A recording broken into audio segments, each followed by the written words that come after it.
अलैकुम वरहमतुल्लाहि वबरकातुहू। Dear students, आज मैं फिर से आप लोगों के सामने हाजिर हूँ एक नया टॉपिक लेके जिसका नाम है मॉडल्स। क्योंकि मैं आप लोगों को इंग्लिश पढ़ाता हूँ इसलिए मेरा टॉपिक ये होना है। तो मॉडल्स पढ़ने से पहले मॉडल्स को मैं बता दूं, मॉडल्स ये एक्चुअली वर्ड है मॉडल वर्ब्स। तो इसका मतलब ये हुआ कि मॉडल्स वर्ब्स हैं। तो सबसे पहले देख लेते हैं कि वर्ब किस चीज को बोलते हैं। Verb, it's a word that expresses physical action. It's a word that expresses physical action. Means हम कहें I write, I teach, या I run. These are the words which express physical action. The words which express action are verbs. Not only this, but mental action also. Mental action, for example, I think, I guess. तो ये वो चीजें जो express हो जाती है, मतलब जो दिमाग से हम जो काम हम दिमाग से करते हैं। Not only this but also state of being, इंसान का होना या किसी चीज का होना, ये उसके लिए वो काम है। तो verb is a word that expresses physical action, mental action and state of being. ये जो वर्ब्स होते हैं इनके दो टाइप्स हैं। सबसे पहला मैन वर्ब्स होते हैं। मैन वर्ब्स होते हैं वो वर्ब्स जिनको आप लोगों ने पढ़े होंगे, सबने पढ़े होंगे। Run, to eat, write, writing, reading, driving etcetera. These are the main words, main verbs. And then auxiliaries. Study these sentences, you can study them. He has a car, he has a car, उसके पास एक गाड़ी है, या it means he possesses a car. He has आप सब has को आप नोट कर लीजिए। आई एम अ टीचर, मैं एक टीचर हूं, मेरा टीचर होना मतलब ये मैं टीचर हूं। I am a teacher, I am note कर लीजिए। You will learn online, will, you must use your computer, आपको अपना कंप्यूटर इस्तेमाल करना चाहिए। तो ये words has, am, I, must, these are the auxiliaries, these are the auxiliaries. अब एक इंपॉर्टेंट बात, अगर आप लोगों को किसी भी सेंटेंस को नेगेटिव सेंटेंस में चेंज करना हो, उसके लिए आप लोगों को क्या करना है, इसी ऑक्सिलरी के सामने ऐड करना है नॉट, NOT, नॉट ऐड करना है। तो ये बन जाएगा negative sentence. For example, he has a car, उसके पास गाड़ी है, पॉजिटिव सेंटेंस। अगर इसको नेगेटिव बनाना हो तो सीधा हम ऐड करेंगे नॉट। कौन से वर्ड पे, इसी ऑक्सिलरी पे। Has not, he has not a car, I am not a teacher, you will not learn online, अगर नेगेटिव बनाना। इसी तरह से अगर इंट्रागेटिव बनाना हो, इंट्रागेटिव सेंटेंस के लिए क्या करना होता है, इन्हीं ऑक्सिलरीज को बाहर निकालना होता है, फिर उसको इनको पहले लिखो, बाकी वही सेंटेंस रहेगा, एंड में नोट ऑफ इंट्रागेशन लगेगा। इस तरह से ये इंट्रागेटिव सेंटेंस बनेगा। बात समझ में आई? तो अब इसके बाद ये जो ऑक्सिलरीज है इनके भी अपने दो टाइप्स हैं। फर्स्ट होता है प्राइमरी ऑक्सिलरीज और दूसरा होता है सेकेंडरी ऑक्सिलरीज। प्राइमरी ऑक्सिलरीज को पहले हम समझ लेते हैं जल्दी से। प्राइमरी ऑक्सिलरीज है बी, डू एंड हैव। ये तीन वो वर्ड्स हैं जिनको हम प्राइमरी ऑक्सिलरीज कहते हैं। प्राइमरी ऑक्सिलरीज का एक खास, for example be, do and have. Be के साथ में आप पहले ये समझ लो, बी के साथ में is, it's equal to be, and am it's also equal to be, it is used with I have already taught you. मैंने आप लोगों को कई बार समझा चुका हूं। आर इसकी प्लूरल फॉर्म है, लेकिन ये प्रेजेंट है तीनों। तो वाज इसकी पास्ट फॉर्म में सिंगुलर है, वेयर, और ये इसी के साथ है। वेयर इसका पास्ट में पास्ट फॉर्म है लेकिन प्लूरल है। डू के साथ में डज तो इसका पास्ट है डिड। हैव, अब हैव है, हैव के साथ में हैज एंड हैड। इनको कैसे इस्तेमाल करते हैं हम समझ चुके हैं, पढ़ चुके हैं। तो डियर स्टूडेंट्स, इन ऑक्सिलरीज को हम प्राइमरी ऑक्सिलरीज कहते हैं। मैं आप लोगों को बताता चलूं, ये जो प्राइमरी ऑक्सिलरीज है इनकी तीन खासियतें आप अपनी जहन में रखिए। Number 1, these are helping verbs. पहली बात ये हेल्पिंग वर्ब्स है। अगर आप यहां पे समझ लो, ही हैज ए कार, यहां पे it functions as a main verb, तो ये मैन वर्ब के तौर पर भी काम करते हैं। और हेल्पिंग वर्ब, फॉर एग्जाम्पल अगर मैं कहूं I am teaching you English grammar, I am teaching you English grammar, I am teaching English grammar, am भी आया और टीचिंग भी, टीचिंग मैन वर्ब है, एम आया, एम हेल्पिंग वर्ब है। तो उस वक्त ये उस कंडीशन में क्या बन जाता है, हेल्पिंग वर्ब बन जाता है। अब चूंकि ये हेल्पिंग वर्ब्स फंक्शन करते हैं एज मैन वर्ब्स भी, इन सेंटेंसेस को आप देख लीजिए। इसी तरह के बहुत सारे सेंटेंसेस आप लिख लीजिए, अपने अपने रफ पे, अपनी नोटबुक पे लिख लीजिए, फिर समझ लीजिए उनको। तो इनकी ये खासियत है कि एज हेल्पिंग वर्ब भी काम करते हैं और एज मैन वर्ब्स भी काम करते हैं। दूसरी बात, मैं ये क्यों पढ़ा रहा हूं, इसका एक मकसद है, मैं बाद में बताता हूं। और दूसरी बात है, दे चेंज विद नंबर। ये जो ये ऑक्सिलरीज हैं, ये चेंज होते हैं नंबर के साथ। फॉर एग्जाम्पल, अगर मैं कहूं I am a teacher, you, अब यू वो सब्जेक्ट है, ये सब्जेक्ट्स आप जानते हो, वो वर्ड्स जिनको हम सब्जेक्ट्स के तौर पर इस्तेमाल की। सब्जेक्ट क्या होता है वो इस वक्त मेरा टॉपिक नहीं है। अब वो वर्ड जल्दी से हम समझ लेते हैं। I, we, you, he, she, it, they. Noun, noun singular भी हो सकता है और प्लूरल भी हो सकता है। तो ये वर्ड्स जो मैंने भी बताए, ये वो वर्ड्स है जिनको हम एज सब्जेक्ट एक सेंटेंस में इस्तेमाल करते हैं। तो ये जो ये होते हैं, ये उस उनके नंबर के हिसाब से चेंज होते हैं। फॉर एग्जाम्पल, आई के साथ आई के आगे हम आमतौर पर हैव लगाते हैं, लेकिन हैज नहीं लगा सकते। हैज हम ही, शी, इट और नाउन के साथ लगाते हैं। ये दूसरा टॉपिक है, इंशाल्लाह बाद में पढ़ेंगे, लेकिन आप लोगों के लिए इसलिए जानना जरूरी था कि हम ये मॉडल्स कहां से आती हैं, मैं इसीलिए ये पढ़ा रहा हूं। तो ये थी कुछ बातें इन प्राइमरी ऑक्सिलरीज के बारे में। अब दूसरा है सेकेंडरी ऑक्सिलरीज। सेकेंडरी ऑक्सिलरीज को ही हम मॉडल ऑक्सिलरीज कहते हैं। तो हम अब पहुंचे अपने टॉपिक पे। हमारा टॉपिक जो कि मॉडल्स है, तो ये मॉडल्स मतलब मॉडल हेल्पिंग वर्ब्स। तो मॉडल ऑक्सिलरीज आप लोग इन सेंटेंसेस को समझ लीजिए, या आप अपने रफ पे लिख लीजिए। आई शैल गो, यू विल गो। तो यहां पे शैल मॉडल ऑक्सिलरी है, you will go will model auxiliary है। यू मस्ट टेक प्रिकॉशंस, आपको प्रिकॉशंस लेनी चाहिए। तो मस्ट है, ही में कम, वो आ सकता है। तो ये जो ये वर्ड्स हैं, इनको हम ये वर्ड्स वो हैं जिनको हम मॉडल ऑक्सिलरीज कहते। इतने ही नहीं है बल्कि बहुत सारे। फॉर एग्जांपल, आप लोग नोट कर लीजिए, शुड भी मॉडल ऑक्सिलरी है, मस्ट है, हैव टू है, शल है, विल है, कैन है, could, would, may, might, use to, ought to, dare to, need to। ये वो वर्ड्स हैं जिनको हम मॉडल ऑक्सिलरीज कहते हैं। तो डियर स्टूडेंट्स, अब इनकी एक कुछ बातें आप लोगों के साथ शेयर करता हूं। पहली बात, ये इंडिपेंडेंटली नहीं रह सकते इनकी तरह। ये प्राइमरी ऑक्सिलरीज, ये मॉडल ऑक्सिलरी, ये सेकेंडरी ऑक्सिलरीज है। इनकी और इनकी डिफरेंस देख लीजिए। ये कभी कभार कंडीशन के हिसाब से इंडिपेंडेंटली भी रहते हैं या रह सकते हैं। फॉर एग्जाम्पल, यहां पे इंडिपेंडेंट है, इसके साथ कोई मैन वर्ब नहीं है, एम है। लेकिन ये चीजें कभी भी अकेले एक सेंटेंस में नहीं रह सकते हैं बिना किसी मैन वर्ब के। यहां पे देख लीजिए, गो, शैल गो, विल गो, मस्ट टेक है, मे कम है। तो ये पहली बात है। दूसरी बात है, they take first form with them always. ये जो मॉडल्स होते हैं, आप लोग ये अभी जान लो, इससे पहले कि हम पढ़ लें कि हम शुड, मस्ट, ये इन मॉडल्स को किन कंडीशंस में इस्तेमाल करते हैं, किन सिचुएशंस में हम इनको सेंटेंस में रखते हैं, हमें कौन सी एक्सप्रेशन एक्सप्रेस करनी हो, कैसे हम इस्तेमाल करते हैं। लेकिन उससे पहले आप लोग ये हमेशा जहन में रख लीजिए कि जब भी आप एक सेंटेंस बनाओगे, फॉर्म कर रहे होंगे, तो उस वक्त जब आप ये वर्ड्स अपने सेंटेंस में रख रहे होंगे, तो उस वक्त आपको जो आगे आप सामने मैन वर्ब रख रहे होंगे, वो लाजमी तौर पर हर हाल में फर्स्ट फॉर्म में होना चाहिए। दूसरी बात। अब तीसरी बात है, they don't change with the number of subjects. जो सब्जेक्ट्स होते हैं, फॉर एग्जाम्पल यहां पे मैंने कहा ये सब्जेक्ट्स के साथ चेंज होते हैं, ये चेंज नहीं होते।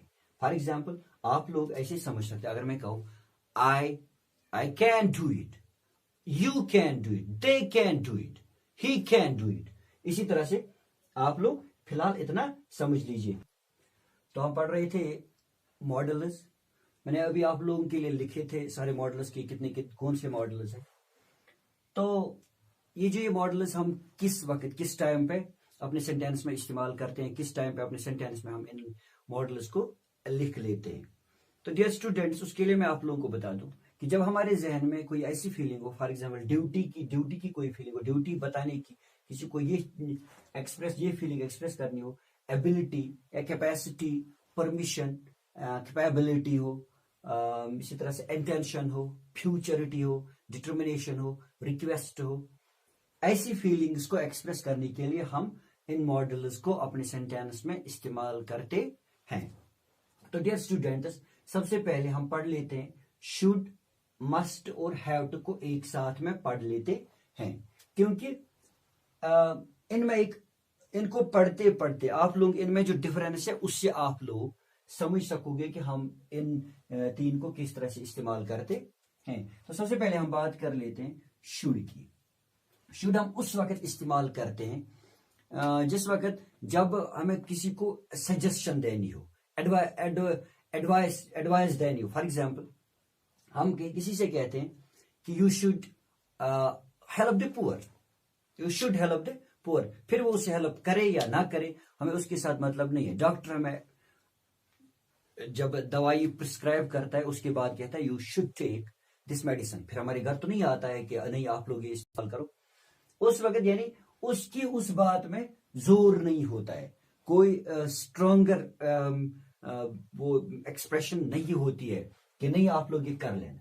लेकिन जब हम यही बात मस्ट लगाकर कहें तो इसका मतलब है आप लोगों को लाजमी तौर पे बात करें। मैं कहूं you must drive slowly, you must drive slowly. For example, मैं इस चीज को दूसरे तरीके से बता सकता हूं आप लोगों को। कोई आदमी चल रहा है, तेज चल रहा है, गाड़ी तेज चला रहा है, तो आप लोग उसको सिंपली सजेशन दोगे oh dear you should drive slowly.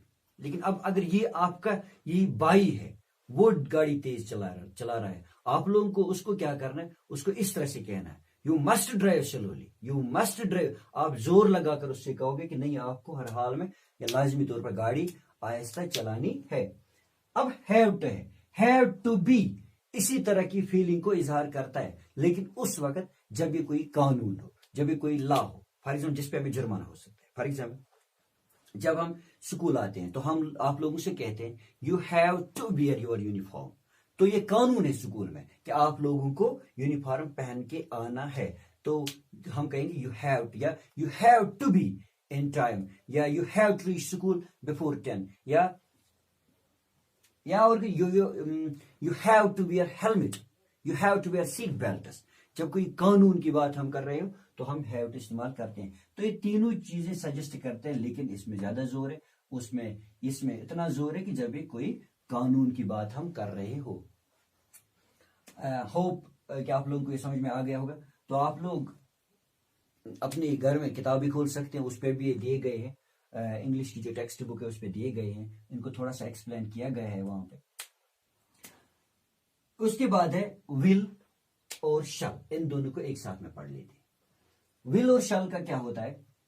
सबसे पहले यूनाइटेड स्टेट्स ऑफ अमेरिका में इनको इस तरह से इस्तेमाल किया जाता है। सबसे पहले ये फ्यूचर के लिए इस्तेमाल किए जाते हैं। जब कोई आपको वो सेंटेंस बोलना हो जिसमें फ्यूचर की कोई एक्शन एक्सप्रेस करनी हो, कि फ्यूचर में कोई काम होने वाला हो, तो हम विल और शल का इस्तेमाल करते हैं। तो कब विल का इस्तेमाल करते हैं और कब शल का इस्तेमाल करते हैं?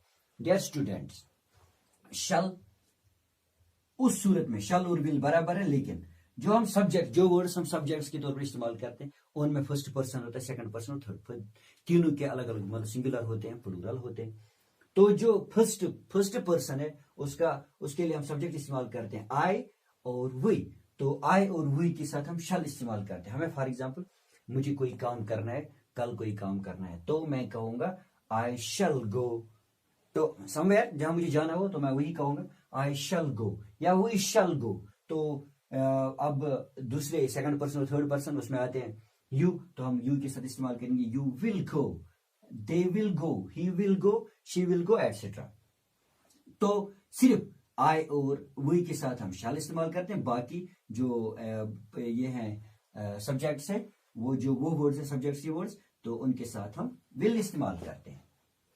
दूसरी ये हुई पहली यूज, मतलब ये इस तरह से हम इस्तेमाल इनको करते हैं। तो दूसरी बात है विल, दूसरे एक एक्सप्रेशन के लिए भी इस्तेमाल किया जाता है, उसको हम बोलते हैं पोलाइट रिक्वेस्ट। अगर आपको पोलाइट रिक्वेस्ट करनी हो, will you shut the door please, will you shut the door please, will you do it for me, will you do me a favour, polite request के लिए।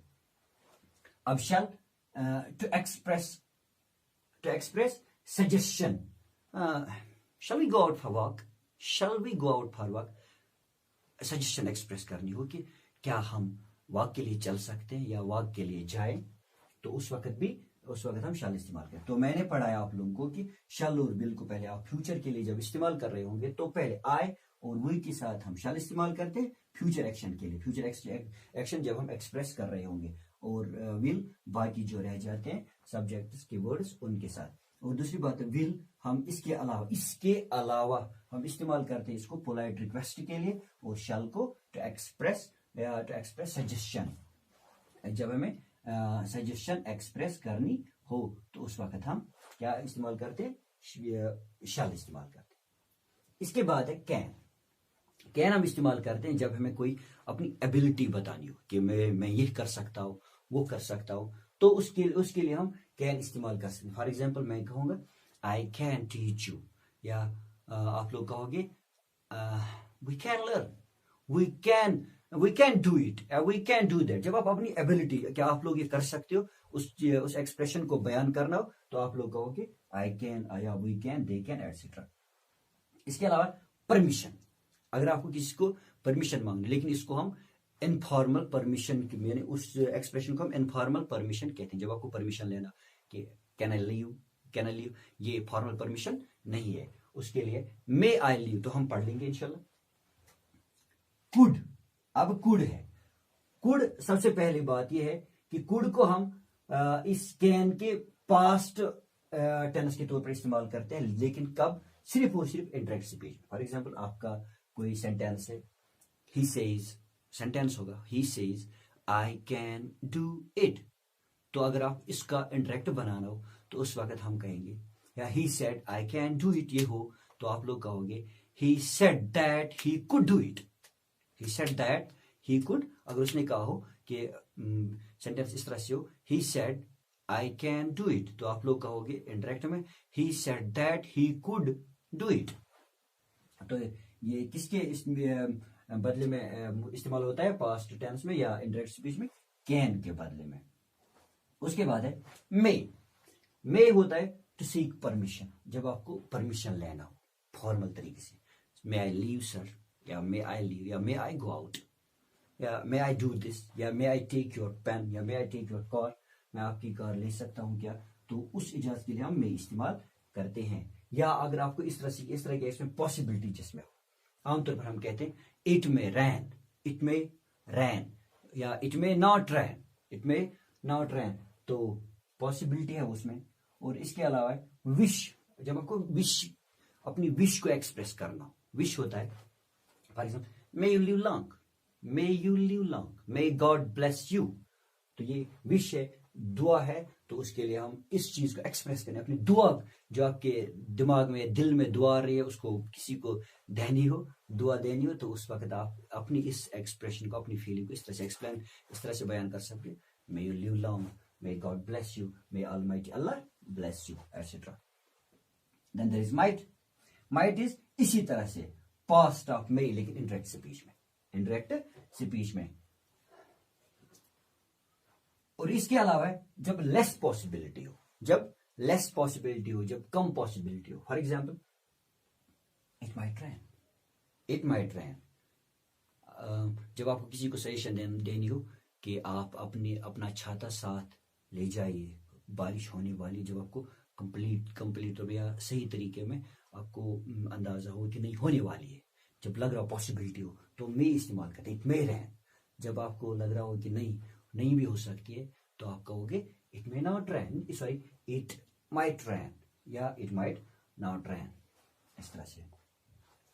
इसके बाद है वुड, ये पास्ट ऑफ विल है, for example आप लोग कहोगे इफ यू विल, कंडीशन इस तरह से हो सकती है, if you will stop playing video games, if you will stop playing, if you stop playing video games, your grades will improve. If you stop playing video games, your grades will improve. तो पहली बात यह है, लेकिन इसमें दूसरी एक बात यह है कि हम वुड को जब कोई फीलिंग जिसमें इमेजिनरी कोई फीलिंग आ गई हो, तो उस फीलिंग को एक्सप्रेस करने के लिए हम वुड इस्तेमाल करते हैं। और इस विल को जब पॉसिबिलिटी हो। फॉर एग्जाम्पल, अगर आप किसी से कह रहे हो कि अगर आप वीडियो गेम्स को खेलना छोड़ दोगे इस वक्त तो आपकी ग्रेड्स इंप्रूव हो जाएगी, पॉसिबल है। लेकिन अब अगर ये काम हो गया हो, इसको पास्ट में इंटरेक्ट स्पीच में हम बताएं, इसका मतलब जब इंटरेक्ट स्पीच, तो इंटरेक्ट स्पीच को हम पास्ट में रखते हैं, तो ये काम हो गया, उस वक्त इमेजिनरी है। If you had stopped playing video games, if you had stopped playing video games, your grades would have improved, your grades would have improved, आपके ग्रेड्स इंप्रूव हो गए होते, आपके ग्रेड्स इंप्रूव हो गए, तो इमेजिनरी है। उस सूरत में हम इसको इस्तेमाल करते हैं। तो सीधी सी बात है कि इसको हम पास्ट ऑफ विल के तौर पर इंटरेक्ट स्पीच में इस्तेमाल करते हैं। अब ये चाह रहे हैं, जल्दी से समझ लें। नीड टू कंडीशन, जब कोई कंडीशन हो आप लोगों को, मतलब आप लोगों को ये काम करने के लिए वो काम करना जरूरी है। For example, to pass the exam you need to work hard, to pass the exam you need to work hard. Exam को पास करने के लिए आपको क्या करना है, मेहनत करनी है। या to improve your grades you need to learn your whole syllabus, आपको अपनी ग्रेड्स बढ़ाने के लिए आपको अपना पूरा सिलेबस, यानी उसको बढ़ाने के लिए आपको इस चीज की जरूरत है। नीड टू जरूरत जब जहां पे हो, तो नीड टू हम इस तरह से इस्तेमाल करते हैं। क्योंकि डियर स्टूडेंट्स ये वीडियो लंबा होता जा रहा है, तो इसलिए मैं जल्दी जल्दी बताता हूं।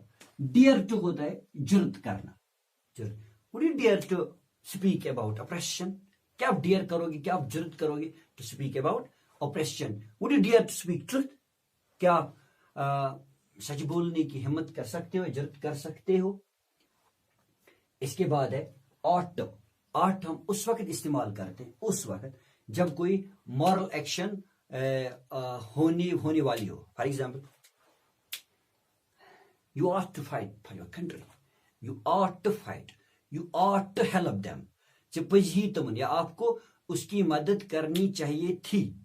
जब कोई मॉरल काम होने वाला या जब कोई ऐसा काम होने वाला जिसको हम, जो मॉरली तौर पर हम जिसको गुड समझते हो, तो उस आखिरी जल्दी से समझ लीजिए, यूज टू हम उस वक्त इस्तेमाल करते हैं जब हमें कोई इंडेफिनिट, पास्ट का कोई इंडेफिनिट काम तब आज नहीं हो रहा हो, तब हुआ करता था, उसको एक्सप्रेस करने के लिए यूज टू इस्तेमाल करें। For example, I use to take tea but now I am taking coffee. I use to take tea but now I am taking coffee. तब मैं चाय पिया करता था, जब आदत की, जो कोई हैबिचुअल काम जो पास्ट में हो गया, पास्ट का कोई हैबिट आप लोगों को एक्सप्रेस करना हो, तो हम यूज टू इस्तेमाल करते हैं। इतना ही नहीं, बल्कि और एक है इसका, वो है familiarity. For example, you will get use to online classes, you will get use to online class. एक टाइम ऐसा आएगा जब आपको आदत पड़ जाएगी किनकी, इन ऑनलाइन क्लासेस की। या I have not got use to this car, मैं अभी इस कार को जान नहीं पाया हूं, तो मैं इसको चला नहीं सकता, मैं चला सकता हूं, वो अलग बात है। तो यूज टू हम उस वक्त इस्तेमाल करें जब फेमिलियरिटी की कोई बात हो, कि या you have got use to this thing, मुझे इस चीज की आदत पड़ गई, इस तरह से हम इस्तेमाल कर सकते हैं। तो डियर स्टूडेंट्स, मुझे पता है कि मैं इस टॉपिक के साथ इंसाफ नहीं कर पाया होगा, क्योंकि ये बड़ा लंबा टॉपिक है। इस वीडियोस की ये अपलोड ही नहीं होते हैं फिर बाद में, इसलिए हम मजबूर हो जाते हैं इनको शॉर्ट करने में। तो इंशाल्लाह अगर कोरोना वायरस खत्म हुआ और फिर से मुलाकात हुई, फिर से मैं पढ़ाऊंगा इंशाल्लाह। लेकिन अगर इसके लंबा चला तो आप लोगों को इसी पे गुजारा करना होगा। और इतना ही नहीं, बल्कि आप दूसरे तरीकों से भी पढ़ लीजिए। Stay home, stay safe, God bless you, thank you.